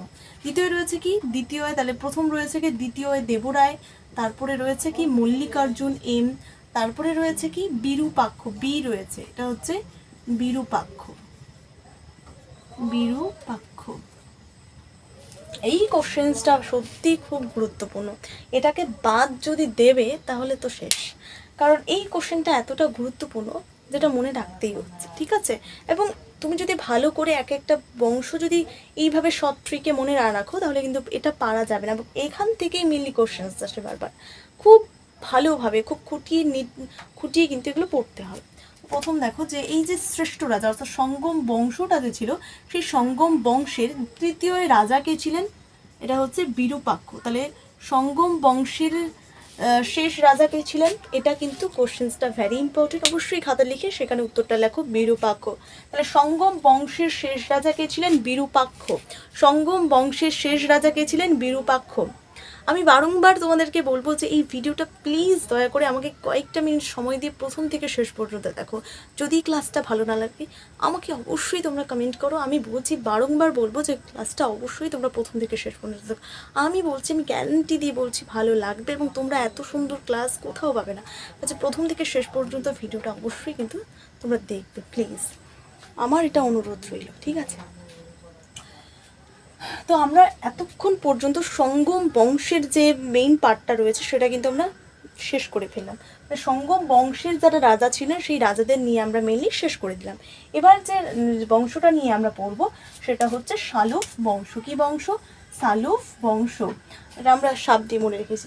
তো এই যে শালুফ বংশের, শালুফ যে বংশটা ছিল সেই শালুফ বংশের প্রতিষ্ঠা কে ছিলেন, এটা মেইনলি আসে যে শালুফ বংশের প্রতিষ্ঠা বা শালুক বংশটি কে প্রতিষ্ঠা করেন সেটা প্রশ্নটা আসে, যার উত্তরটা কি হবে? শালুক বংশের প্রতিষ্ঠাতা হচ্ছে নরসীমা। তো শালুক বংশ, এই যে শালুক বংশ প্রতিষ্ঠা করেছিলেন কে? নরসীমা। এবং এই শালুক বংশটার যে শেষ রাজা যিনি হচ্ছে এই বংশটার পতন ঘটান, ঠিক আছে, তার মৃত্যু হয়, তারপরে এই বংশটা কি আসে? হারিয়ে যায়, একটা নতুন বংশ সেখানে রাজত্ব করে। তো এই যে শালুক বংশের প্রতিষ্ঠা কে ছিলেন? নরসীমা। শালুক বংশের প্রতিষ্ঠা কে ছিলেন? নরসীমা। এবং সেটা শালুক বংশের প্রতিষ্ঠা কে ছিলেন? নরসীমা। এবং সেটা পতন ঘটান। কি? পতন ঘটান। এই শালুক বংশটার পতন ঘটান সেটাকে নরসিংহ।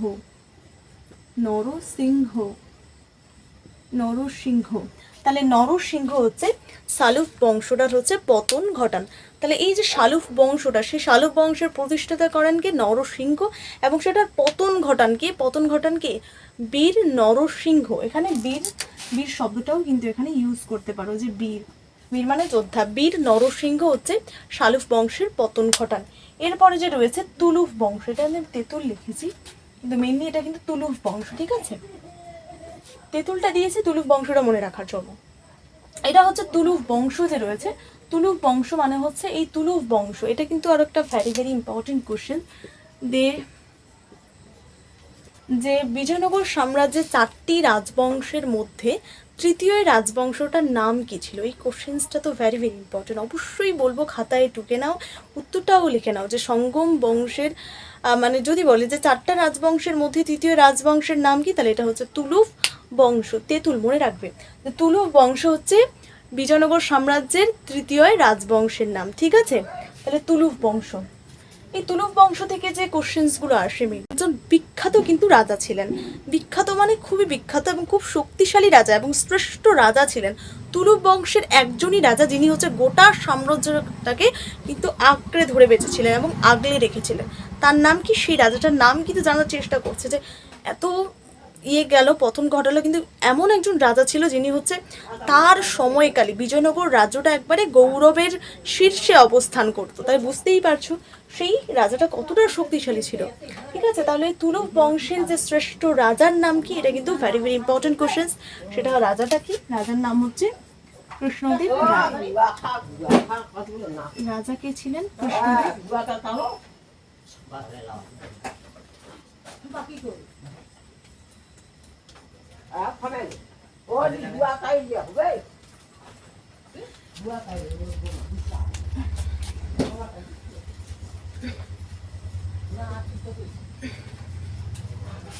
তাহলে মেনলি হচ্ছে তুলুফ বংশ।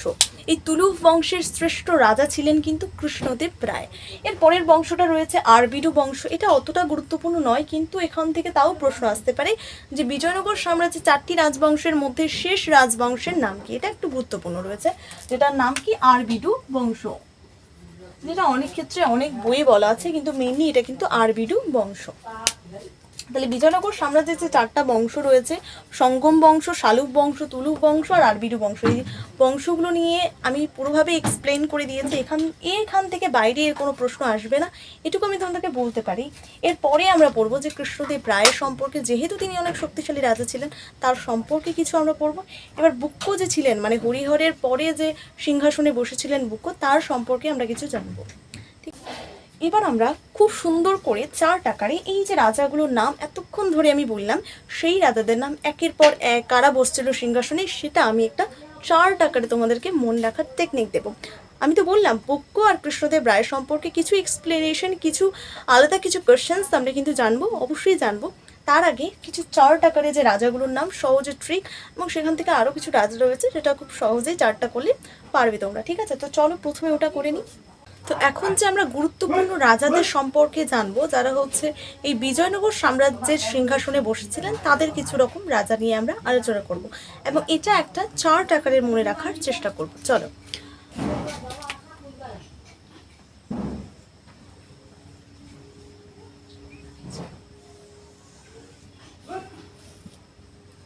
তোমরা কিন্তু এখানে কালারিং করে লেখাগুলো লিখবে, ঠিক আছে?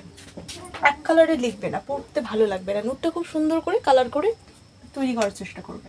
তো রাজা প্রথম কে ছিলেন? প্রথম হরিহর ছিলেন, তাই না? প্রথম হরিহর ছিলেন, প্রথম হরিহর ছিলেন, হরিহর ছিলেন। এবং দ্বিতীয় কে ছিলেন? দ্বিতীয় ছিলেন বুক্ক, বুক্ক ছিলেন। তাহলে প্রথমে কে ছিলেন? রাজা ছিলেন প্রথম হরিহর, দ্বিতীয় ছিলেন বুক্ক ছিলেন, এরপরে ছিলেন দ্বিতীয় হরিহর। হচ্ছে যে বিজয়নগর সাম্রাজ্যটা যে ছিল, সেই বিজয়নগর সাম্রাজ্যের যে মেইন কয়েকজন রাজা ছিলেন তাদের সম্পর্কে কিভাবে চার্ট আকারে মনে রাখা যায় সেটা নিয়ে এখন আমরা ডিসকাশন করব। তো বিজয়নগরের যে প্রথম রাজা ছিলেন প্রথম হরিহর, তারপরে প্রথম হরিহরের পর সিংহাসনে বসেছিলেন বুক্ক, এর বুক্কর পরে হচ্ছে দ্বিতীয় হরিহর কিন্তু সিংহাসনে বসেছিলেন। দ্বিতীয় হরিহরের পর দ্বিতীয় দেবরায়, তারপরে সালুফ রায়, তারপরে হচ্ছে কৃষ্ণদেব রায়। তিনি হচ্ছেন মূলত খুব শক্তিশালী একজন রাজা, যার সম্পর্কে একটু পরে আমি আলোচনা করব। এরপরে হচ্ছে অচ্যুত রায়। এই অচ্যুত রায় যিনি ছিলেন, তিনিও কিন্তু বিজয়নগর সাম্রাজ্যের সিংহাসনে বসেন। এবং এই অচ্যুত রায় যখন মৃত্যু হয়, তিনি যখন মারা যান, তখন তার মৃত্যুর পরে কিছু সময়ের জন্য হচ্ছে একজন রাজা হচ্ছে সিংহাসনে বসেছিলেন, তার নাম হচ্ছে প্রথম ভীমকন। প্রথম ভীমকন, প্রথম ভীমকন হচ্ছে কি করেছিলেন? তাহলে অচ্যুত রায়ের মৃত্যুর পর সিংহাসনে কে বসেছিলেন? তাহলে সেটা প্রথম ভীমকন হচ্ছে সিংহাসনে বসেছিলেন। এরপরে যেটা রয়েছে, অচ্যুত রায়ের পরে তিনি যেহেতু খুব অল্প সময়ের জন্য যেহেতু তিনি সিংহাসনে বসেছিলেন, তাই তারপরে বসেছিলেন সদাশিব রায়। এই যে সদাশিব রায় যে রাজাটা ছিলেন, এটা কিন্তু খুব দুর্বল রাজা ছিলেন এবং এটা ছিলেন মূলত সাম্রাজ্যের শুধুমাত্র রাজা, নামমাত্র রাজা ছিলেন। তার রাজাদের যে সমস্ত কার্যকলাপ, সেই সমস্ত কার্যকলাপ কিন্তু তিনি করেননি, শুধুমাত্র তিনি নামমাত্র রাজা ছিলেন, মানে নামেই রাজা ছিলেন। তোমার নাম রাখা যদি এখন সিংহ হয়, তুমি কি সিংহের মতো আচরণ করতে পারবে? সব কিছু করতে পারবে? পারবে না। তো সেরকমই হচ্ছে, তোমার নামটা হবে শুধুমাত্র সিংহের মতো, বাট তুমি যে কাজ করবে সেটা 0%, কোনো কিছু হবে না, ঠিক আছে? তো সেটাই, তিনি শুধুমাত্র ছিলেন নামমাত্র রাজা। বাট তারও একটা কিন্তু গুণ রয়েছে, কি যে তিনি যখন সদাশিব রায় যখন 1565, সেই 1565-তে যখন তালিকোটা বা বার্নিহাটের যুদ্ধ হয়, কাদের সঙ্গে? যখন মুসলমানদের সঙ্গে বিজয়নগর সাম্রাজ্যের, যখন বা সুলতানদের সঙ্গে বিজয়নগর সাম্রাজ্যের রাজাদের সঙ্গে যে যুদ্ধটা হয়েছিল, তালিকোটার যুদ্ধ বা বার্নিহাটের যুদ্ধ 1565। কি তালিকোটার যুদ্ধ? তালিকোটার যুদ্ধ। আরেকটা কি? তালিকোটার যুদ্ধ, আরেকটা হচ্ছে বার্নিহাটির যুদ্ধ। বার্নিহাটির যুদ্ধ। এই তালিকোটার যুদ্ধ বা বার্নিহাটির যে যুদ্ধটা হয়েছিল 1565, এই 1565 সালে যখন সুলতানরা এই হিন্দু সমাজের যে বিজয়নগর সাম্রাজ্যের যে রাজাগুলো ছিল তাদের ওপর আক্রমণ চালায়, তাদেরকে মেরে ফেলার চেষ্টা করে। তো তখন কি করেছিল, মানে বিজয়নগর সাম্রাজ্যটাকে রক্ষা করার জন্য তিনি কিন্তু সেখানে কিন্তু নেতৃত্ব দিয়েছিলেন এবং সেই বিজয়নগর বা তালিকোটার যুদ্ধে কিন্তু বিজয়নগর সাম্রাজ্যকে জয়লাভের শিখরে পৌঁছে দিতে কিন্তু সক্ষম হয়েছেন। মানে তার নেতৃত্বেই মূলত বিজয়নগর সাম্রাজ্য কিন্তু জয়লাভ করেছিল, ঠিক আছে? কার? সদাশিব রায়। তাহলে তালিকোটার যুদ্ধের সময় বিজয়নগর সাম্রাজ্যকে সুরক্ষিত রাখতে পেরেছিলেন কে?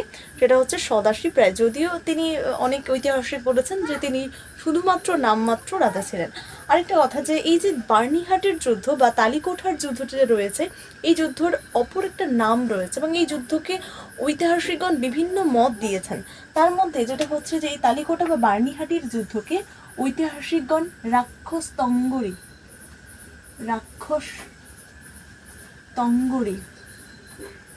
তঙ্গরি যুদ্ধ বলেও কিন্তু তারা হচ্ছে রাক্ষস তঙ্গরি এই যে তালিকোটা বা বার্নিহাটের যে যুদ্ধ রয়েছে এটাকে রাক্ষস তঙ্গরী যুদ্ধ বলেও কিন্তু তারা বলেছেন। এবং এটার মূলত যদি আসে যে তালিকোটা বা বার্নিহাটের যুদ্ধের অপর নাম কি, তাহলে সেটার উত্তর হবে কি রাক্ষস তঙ্গরী। এরপরে আমরা জানলাম যে এরপরে আমরা পড়লাম একটু আগে সঙ্গম বংশ, শালুক বংশ, তুরুপ বংশ, আরবিডু বংশ। আমি সেখানে বলেছিলাম যে আরবিডু বংশ সম্পর্কে কোনো রকম ইম্পর্টেন্ট কোশ্চেন্স নেই, কিন্তু অ্যাকচুয়ালি সেখানে আমি দেখলাম যে এই কোশ্চেন্সগুলো ইম্পর্টেন্ট, যেটা মূলত আরবিডু বংশ থেকে আসবে, কিন্তু অতটাও গুরুত্বপূর্ণ নয়। তো প্রথম আরবিডু সম্পর্কে যদি বলি, যে আরবিডুর যে প্রথম যে বংশটা রাজা ছিলেন তার নাম হচ্ছে রামরাম। তো এই রামরাম যখন মারা যায় তখন রামরামের যে ভাই ছিলেন তিরুমল, এই রামরামের ভাইকে ছিলেন তিরুমল, এবং তিনি কি করেছিলেন, তিনি তারপরে হচ্ছে এই বিজয়নগরের সিংহাসনে বসেন এবং তিনি একটা রাজবংশ তৈরি করেন। তার আমলে একটা রাজবংশ তৈরি হয় এবং তার অনুসারে নাম দেওয়া হয় কি আরবিডু বংশ। এবং তিনি মূলত মানে তিরুমুলর তার তিরুমুলর কোন বংশের সঙ্গে নিযুক্ত ছিলেন বা কোন বংশের ছিলেন, সেটা হচ্ছে আরবিডু বংশের। এবং তার ভাই, কার ভাই এটা হচ্ছে রামরামের ভাই। এবং তিনি মূলত তিরুমুলর যে তিরুমল যে রয়েছে সেই তিরুমল হচ্ছে কি করেছিলেন, তার যে রাজধানী অর্থাৎ বিজয়নগর সাম্রাজ্যের যে রাজধানী একটা ছিল হাম্পি, তারপরে তিনি তার মানে আলাদা একটা রাজধানী স্থাপন করেছিলেন পেনুগোন্ডাতে। তাহলে তিনি হচ্ছে তার জন্য আলাদা একটা রাজধানী স্থাপন করেছিলেন পেনুগোন্ডাতে। পেনুগোন্ডাতে তিনি কিন্তু কী করেছিলেন, পেনুগোন্ডাতে তিনি কিন্তু তার রাজধানী প্রতিষ্ঠা করেছিলেন। এই কোশ্চেন্সগুলো কিন্তু এখান থেকে গুরুত্বপূর্ণ। তাহলে এই কোশ্চেন্সগুলো অবশ্যই কিন্তু তোমরা কিন্তু কী করবে, খাতায় লিখে রাখবে এবং তার সাথে উত্তরটাও কিন্তু লিখে রাখবে। এরপরে আমরা আলোচনা করব যে কৃষ্ণদেব রায় সম্পর্কে এবং বিজয়নগর যে সাম্রাজ্য সম্পর্কে আরও কিছু তোমাদেরকে মেইনলি আমি এখন কোশ্চেন্স বলে দেবো। আগে বিজয়নগর সাম্রাজ্য সম্পর্কে কিছু ইম্পর্টেন্ট কোশ্চেন্স আমি তোমাদেরকে দেবো, তারপরে যেটা রয়েছে সেটা হচ্ছে যে কৃষ্ণদেব রায় এবং বুক্ক সম্পর্কে কিছু ইম্পর্টেন্ট কোশ্চেন্স আমি তোমাদেরকে বলবো। যে মেইন কোশ্চেন্সগুলো রয়েছে, এই যে বিজয়নগর সাম্রাজ্য যে ইম্পর্টেন্ট কোশ্চেন্সগুলো রয়েছে সেই কোশ্চেন্সগুলো খুব সুন্দরভাবে লিখে উত্তরটা লিখে একটু একবার রিভাইজ করো, ঠিক আছে? তো চলো, প্রথম কোশ্চেন হচ্ছে কর্ণাটক সাম্রাজ্য। অর্থাৎ বিজয়নগর সাম্রাজ্য আমরা পড়লাম যে শুধুমাত্র একটা দক্ষিণ ভারতের রাজ্য গড়ে উঠলো যেটার নাম কি বিজয়নগর সাম্রাজ্য। না, শুধুমাত্র বিজয়নগর সাম্রাজ্য কিন্তু নয়, একেবারে নয়। তার বিভিন্ন ঐতিহাসিকগণ এই বিজয়নগর সাম্রাজ্যকে কিন্তু কর্ণাটক সাম্রাজ্য নামেও বলে কিন্তু অভিহিত করেছেন। তাহলে বিজয়নগর সাম্রাজ্যের অপর নাম কি কর্ণাটক সাম্রাজ্য। এখানে আমি লিখে দিয়েছি কর্ণাটক সাম্রাজ্য। এবার বিজয়নগর সাম্রাজ্যের অনেকে কি তেলুগু বা তামিল ভাষী নেতারা ছিলেন, কারণ সেখানে কি তামিল ভাষা চলতো। তো তেলুগু ভাষা চলতো, তেলুগু বা তামিল ভাষী বা সেই ভাষায় যারা যোদ্ধা ছিলেন, যারা কথা বলতো, তারা কি নামে পরিচিত ছিল, নায়ক নামে। তাহলে বিজয়নগর সাম্রাজ্যের তামিল বা তেলুগু ভাষী নেতারা কি নামে পরিচিত ছিল, নায়ক নামে পরিচিত ছিল। এর পরের প্রশ্ন, যে বিজয়নগর যে সাম্রাজ্যটা গড়ে উঠলো সেখানকার তো বিভিন্ন উৎসব রয়েছে। আমাদের পশ্চিমবঙ্গে প্রতিটা প্রান্তে কিন্তু দুর্গাপুজো করে, তো তেমনি হচ্ছে আমাদের বাঙালিদের দুর্গাপুজো। তো বিজয়নগর সাম্রাজ্যের যে রয়েছে, বিজয়নগর সাম্রাজ্যের তাদের একটা উৎসব রয়েছে, তাদের সেই বড় একটা উৎসব রয়েছে যেটার নাম হচ্ছে কি মহানবমী। তাহলে যদি প্রশ্ন আসে যে বিজয়নগর সাম্রাজ্যের প্রধান উৎসবটির নাম কি, সেটা হচ্ছে মহানবমী। এই কোশ্চেন্সগুলো কিন্তু খুবই গুরুত্বপূর্ণ, তাই প্রচুর মনোযোগ দিয়ে একটু বোঝার চেষ্টা করো। এরপরে হচ্ছে যে পতন ঘটে, অর্থাৎ আমরা জানলাম যে বিজয়নগর সাম্রাজ্য কি হয়, বিজয়নগর সাম্রাজ্য কিন্তু 1336 সালে গঠিত হয় এবং 1678 সালে এটা কি খ্রিস্টাব্দে কি হয়, এটা পতন ঘটে। কেন? কারণ দুর্বল রাজারা একের পর ওই যে দেখলাম সদাশিব রায়, তিনি নামমাত্র রাজা ছিলেন। তো এই যে দুর্বল রাজাদের কার্যকলাপের কারণে কিন্তু এই বিজয়নগর সাম্রাজ্যের পতন ঘটে। তো যার কারণে কি হয়, পতন ঘটে। তো কত সালে পতন ঘটে? 1678 খ্রিস্টাব্দে। এটা অতটা গুরুত্বপূর্ণ নয়, তবুও কিন্তু জানাটা প্রয়োজন। এরপরে যেটা রয়েছে যে হাম্পির ধ্বংসাবশেষ। এই যে বিজয়নগর সাম্রাজ্যের যে রাজধানীটা ছিল হাম্পি, সেই হাম্পির যে ধ্বংসাবশেষ, যখন সেটার পতন ঘটে গেল, সেখানে যুদ্ধ বিভিন্ন কিছু হলো, অন্য রাজারা সেখানকার জায়গাটা কেড়ে নিল। তো যার ফলে কী হলো, হাম্পি কিন্তু ধ্বংস হয়ে গেল। এবং এই হাম্পির যে ধ্বংসাবশেষ, সেটা যে যিনি হচ্ছে যে যে মানুষটা হচ্ছে সেটা আবিষ্কার করেছিলেন হাম্পির ধ্বংসাবশেষ, তার নাম কি? Colonel Colin Mackenzie. কি? Colonel Colin Mackenzie. এটা কিন্তু ভেরি ভেরি ইম্পর্টেন্ট একটা কোয়েশ্চেন্স, যে হাম্পির ধ্বংসাবশেষকে আবিষ্কার করেন কোন কে আবিষ্কার করেন? তাহলে সেটা হচ্ছে কর্নেল কলিন ম্যাকেঞ্জি। ঠিক আছে, এটা মনে রাখবে। একটা কাক,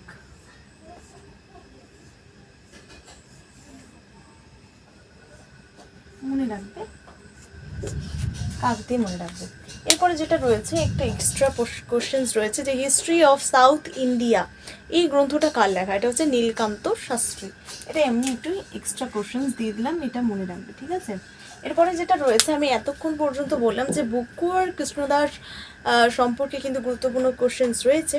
তো সেটা প্রথমে বুক্কো যদি আমি বলি, যে বুক্কো কিন্তু কি ছিলেন? তিনি বেতমার্ক উপাধি কিন্তু গ্রহণ করেছিলেন। তো বেতমার্ক উপাধি কে গ্রহণ করেছিলেন? তাহলে উত্তরটা কি হবে? বুক্কো। বুক্কো হচ্ছে বেতমার্ক উপাধিটা গ্রহণ করেছিলেন। এরপরে যেটা রয়েছে, যে চীনা সম্রাটের কাছে মানে চীনে দূত পাঠিয়েছিলেন কি ভারতের একজন, সেটা হচ্ছে বুক্কো। তিনি যখন রাজা ছিলেন, যখন বিজয়নগরের সিংহাসনে বসেছিলেন, তো সেদিকে কি কি হচ্ছে না হচ্ছে, তারা কি কি সাহায্য করবে না করবে, সমস্ত কিছুর জন্য কিন্তু একটা চীনা সম্রাটকে চীনা সম্রাট কিন্তু পাঠিয়েছিলেন, দূত পাঠিয়েছিলেন। ঠিক আছে, চীনে। এবার আমরা যেটা আলোচনা করব সেটা হচ্ছে ভেরি ভেরি ইম্পর্টেন্ট কোশ্চেন, যেখান থেকে প্রায়ই কিন্তু কোশ্চেন আসে, সেটা হচ্ছে কৃষ্ণদাসকে নিয়ে, যে তুলুফ বংশের যে প্রতিষ্ঠা ছিলেন কৃষ্ণদাস, তাকে নিয়ে আমরা এখন আলোচনা সম্পর্কে যে আমরা পড়বো, যে তিনি কিন্তু এমন একজন শক্তিশালী রাজা ছিলেন যার সময়কালে মূলত এই বিজয়নগর সাম্রাজ্যটা গৌরব জলের শীর্ষে কিন্তু পৌঁছেছিলেন, মানে সেখানকার কোনো অভাব টভাব নেই, এরকম একটা পর্যায়ে কিন্তু পৌঁছেছিলেন। তখনকার যিনি রাজা ছিলেন তিনি হচ্ছে কৃষ্ণদেব রায়। এবার তার সম্পর্কে আমরা কিছু জানবো। তো তিনি ছিলেন মূলত তামিল বা তেলুগু ভাষায় পণ্ডিত ছিলেন। তাহলে তামিল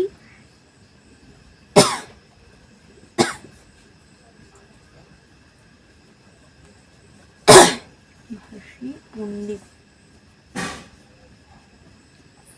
তাহলে তামিল বা তেলুগু ভাষী একজন, তাহলে বিজয়নগর সাম্রাজ্যের তামিল বা তেলুগু ভাষী একজন পণ্ডিতের নাম কি? সেটা হচ্ছে কৃষ্ণদেব রায়। এবং তিনি মূলত কি করেছিলেন, তার আমলে কি ডোমিঙ্গো পায়েজ, যিনি একজন পর্যটক ছিলেন, ডোমিঙ্গো পায়েজ পর্তুগিজ পর্যটক বা পর্তুগালের পর্যটক, এই পর্তুগালের পর্যটক, এই পর্তুগালের পর্যটক যিনি ছিলেন সেই পর্তুগালের পর্যটক হচ্ছে ডোমিঙ্গো পায়েজ। এই ডোমিঙ্গো পায়েজ হচ্ছে, তাহলে পর্তুগালে যিনি পর্যটক ছিলেন ডোমিঙ্গো পায়েজ, সেই পর্তুগালের পর্যটক ডোমিঙ্গো পায়েজ কিন্তু কৃষ্ণদেব রায় যখন বিজয়নগর সাম্রাজ্যে পরিচালনা করছিলেন, তখন কিন্তু তিনি এসেছিলেন বিজয়নগর সাম্রাজ্যে। এরপরে যেটা রয়েছে, তিনি হচ্ছে অষ্টাদিগ্গজ প্রবর্তন করেন। কে?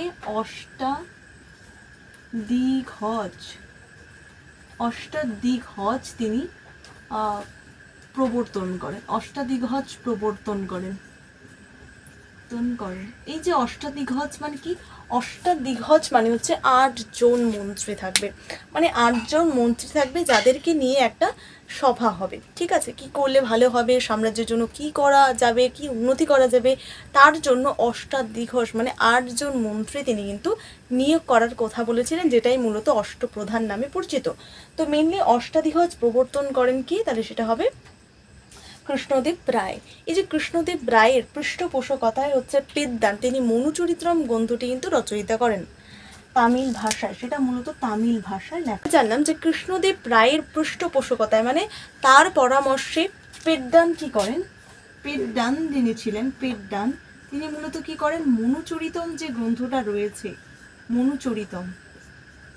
এই মনুচরিতম গ্রন্থটা তিনি কিন্তু লেখেন। তাহলে কি কৃষ্ণদেব রায়ের পৃষ্ঠপোষকতায় পেদ্দান হচ্ছে মনুচরিত্রম গ্রন্থটি রচনা করেন। এবং এই পেদ্দান যেহেতু তিনি মনুচরিত্রম গ্রন্থটা হচ্ছে প্রকাশ করেন, বা তিনি মনুচরিত্রম গ্রন্থটা প্রকাশ করেন, তার জন্য তাকে একটা উপাধি দেওয়া হয়, যেটা হচ্ছে তাকে অন্ধ্র কবিতার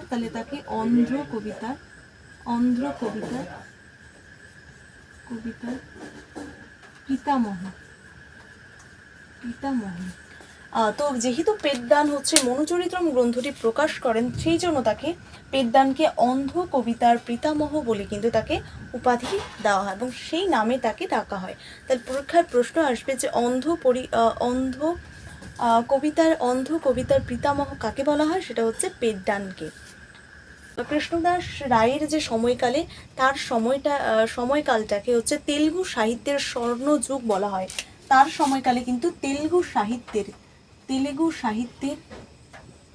সাহিত্যের স্বর্ণযুগ, তার সময়কালকে তেলুগু সাহিত্যের স্বর্ণযুগ বলা হচ্ছে, স্বর্ণযুগ। তাহলে কৃষ্ণদেব রায়ের সময়কালকে তার যুগে যে তেলুগু সাহিত্যের স্বর্ণযুগ বলা হচ্ছিল কার সময়কালে, সেটা হচ্ছে কৃষ্ণদাস কবিরাজ, সেটা হচ্ছে তেলুগু সাহিত্যের স্বর্ণযুগ বলা হয়েছিল কার সময়কালে, সেটা হচ্ছে কৃষ্ণদেব রায়। এরপরে যেটা রয়েছে সেটা হচ্ছে যবন রাজ্য স্থাপন উপাধি স্থাপন।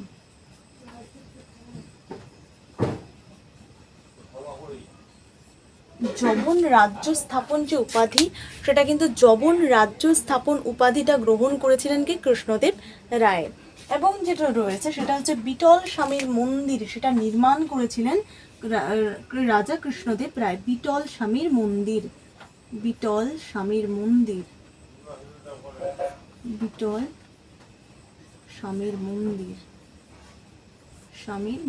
সেই বিটল স্বামীর মন্দির হচ্ছে নির্মাণ করেন রাজা কৃষ্ণদেব রায়। তিনি হচ্ছে বিটল স্বামীর মন্দির হচ্ছে কি করেছিলেন, মন্দির নির্মাণ করেছিলেন। তাহলে বিটল স্বামীর মন্দির কে নির্মাণ করেন, কৃষ্ণদেব রায়। তাহলে দেখো, তিনি যেহেতু শক্তিশালী রাজা ছিলেন তাই তিনি অনেক কিছু কাজ কিন্তু করেছিলেন এবং এই কাজগুলোকে তোমরা একটা চার্ট আকারে মনে রাখার চেষ্টা করবে। তেলুগু সংস্কৃত ভাষার পণ্ডিত ছিলেন এবং উন্মুক্ত মাল্যদা বিটল স্বামীর মন্দির নাগালাপুরম নগর প্রতিষ্ঠা করেছিলেন, তেলুগু সাহিত্যের নবযুগের সূচনা করেছিলেন। এইবার তেলুগু থেকে যে তেলুগু ভাষা সম্পর্কে যে সমস্ত প্রশ্ন আসবে সেটা কিন্তু কৃষ্ণদাসেরই উত্তর হবে। যেমন তিনি হচ্ছে তেলুগু সাহিত্যের, এমনি তেলুগু বা তামিল সাহিত্যের পণ্ডিত ছিলেন, পাশাপাশি হচ্ছে তাকে তেলুগু বা তামিল ভাষার হচ্ছে স্বর্ণযুগ বলা হচ্ছে তার সময়কালকে।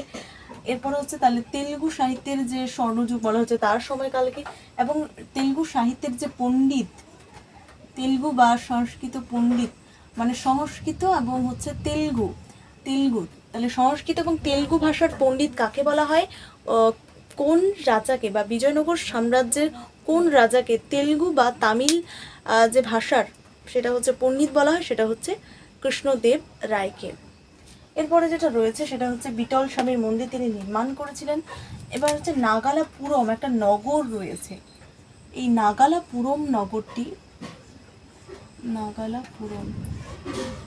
সেই নাগালাপুরম নগরটি কিন্তু প্রতিষ্ঠা করেছিলেন। তাহলে নাগালাপুরম নগরটি প্রতিষ্ঠা করেছিলেন কৃষ্ণদেব রায়। তাহলে নাগালাপুরম যে রাজ্য যে রয়েছে, নাগালাপুরম যে নগরটা রয়েছে সেটা প্রতিষ্ঠা করেছেন কি, কৃষ্ণদেব রায়। আমি কয়েকটা কোশ্চেন্স মিস করে গেছি, যেটা তোমাদের এখন বলে দিচ্ছি। যে বিজয়নগরের যে রাজারা ছিলেন না, তারা যে জমি দান করতেন, মানে তাদের যে কৃষির যে জমিগুলো রয়েছে সেগুলো তার সেনাদেরকে দান করতেন, সেটাকে বলা হচ্ছে। তাহলে বিজয়নগর সাম্রাজ্যের রাজাদের দানকৃত, রাজারা যখন সেনাদেরকে দান করতেন জমিটা, সেটাকে বলা হচ্ছে অমরাম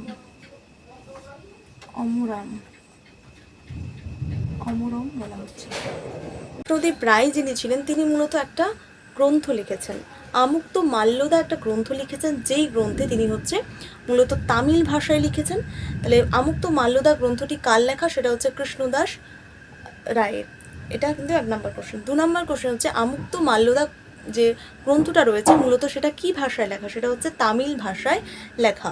তৃতীয়ত হচ্ছে তিনি এই আমুক্ত মাল্যদা গ্রন্থে তিনি একটা অঞ্চলকে কয়েকটা প্রদেশ, কয়েকটা জেলা, কয়েকটা স্থল এবং গ্রাম তিনি কিন্তু কয়েকটা প্রদেশকে ভাগ করেছেন। কি মাল্যদা গ্রন্থে তিনি মূলত কয়েকটা প্রদেশকে কয়েকটা ভাগে বিভক্ত করেছেন। প্রথমটা কি, প্রদেশকে মণ্ডলম বলেছেন, রাজ্যকে নাডুসীমা, মহকুমাকে স্থল এবং গ্রামকে কোটাম বলেছেন। এবং প্রদেশের মেইন হচ্ছে রাজা এবং গ্রামের যে মেইন হচ্ছে সেটা হচ্ছে মহানায়কাচার্য। এই কোশ্চেন্সগুলো খুব গুরুত্বপূর্ণ, ঠিক আছে? তো এগুলো হচ্ছে প্রথম থেকে শেষ পর্যন্ত ভিডিওটা দেখো এবং সুন্দর করে নোটটা তৈরি করার চেষ্টা করো। কেমন লাগলো তোমাদের ভিডিও অবশ্যই জানাবে, ভালো লাগলে অবশ্যই লাইক সাবস্ক্রাইব করবে এবং সুন্দর একটা কমেন্ট করে যাবে নেক্সট ভিডিও পাওয়ার জন্য। Thank you.